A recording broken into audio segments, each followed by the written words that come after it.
Senator Gary Peters is the ranking member of the Homeland Security Committee that's looking into this. Welcome to Primetime, Senator.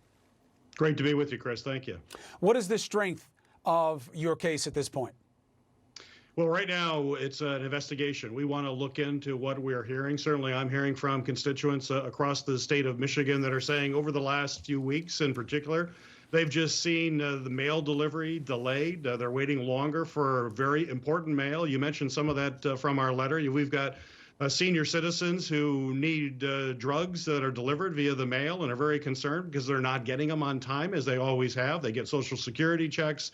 We have folks who get bills that need to be paid, and if they're not paid, there are penalties for doing that. We're even hearing from the Veterans Administration that's concerned about how long it's taking for some of their drugs to get to the veterans for the service. It just it is unacceptable what we are seeing these last few weeks.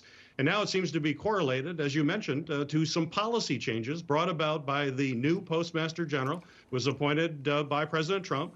His main qualification for this job is that he is a large political donor for President Trump, now is in charge of the Postal Service, and has put in policies that folks in the post office, the letter carriers, the postal workers are saying to me they've not seen the mail pile up like it's happening now. And it's because of changes like reducing overtime dramatically. So when there is a surge of mail, they don't have the manpower to get it out. We're also seeing some of the transportation trucks that move mail as it piles up. They'll send an extra truck out because the Postal Service is always about get the mail out, move it continuously, move it as quickly as possible. And yet you're seeing these slowdowns, including not using processing machines as aggressively as they did before, and forcing folks to hand sort mail. So of course it's going to start slowing down. And this is critical for everyday business, and it's unacceptable. So we need to get to the bottom of what exactly is happening here. Postmaster General DeJoy said this today. While I certainly have a good relationship with the President of the United States, the notion that I would ever make decisions concerning the Postal Service at the direction of the President or anyone else in the administration is wholly off base.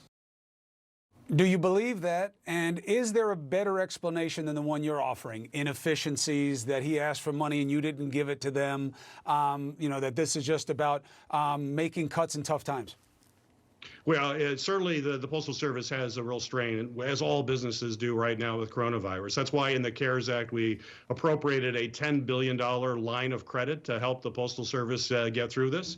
Unfortunately, the Treasury Department has delayed the ability for the Postal Service to get that money. And quite frankly, to have him say that he had no part of this, we've had conflicting statements. Initially, he responded to an oversight letter that I sent, which basically said this is a local decision. It's not policy of the Postal Service. And then in a letter we just got Friday, they said, well, yes, this is a policy that we've put forward.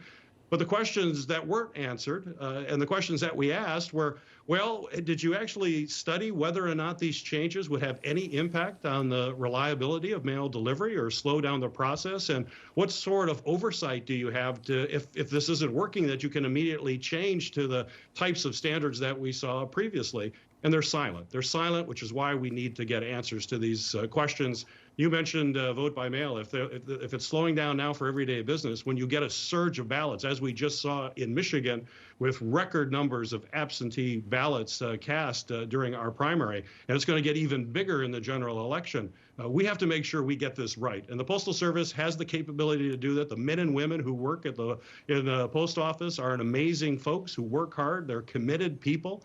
But if management decisions are being made to slow down the mail, impacting everyday citizens in their everyday business, as well as slowing down the voting process, that is simply unacceptable, and we have to make sure that we call it out. And I know that you guys are also asking the Inspector General to review the couple's holdings, the DeJoy couple.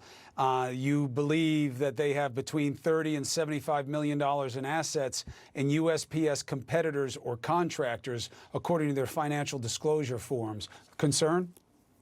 It is a concern, and the one reason why we're concerned is I think if you look at the statements that President Trump has made and the kinds of actions that we're seeing, we understand that he basically wants to privatize. I believe he wants to privatize the Postal Service.